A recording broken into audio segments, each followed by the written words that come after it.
Ano ba ba? Tapos nga pala po sasabihin. Hindi kulang-kulang ang nasa harapan nyo. Konting disiplina naman po. Ganda nila ng Pilipino. Sige na. Distansya na kayo dyan.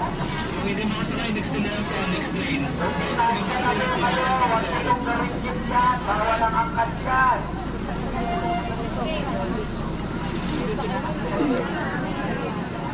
Distansya na kayo. Distansya na kayo dyan, sir. Ano kayo? Tanggalin niyo sa tres. Baka sumama yan. Warning partner. Distansya.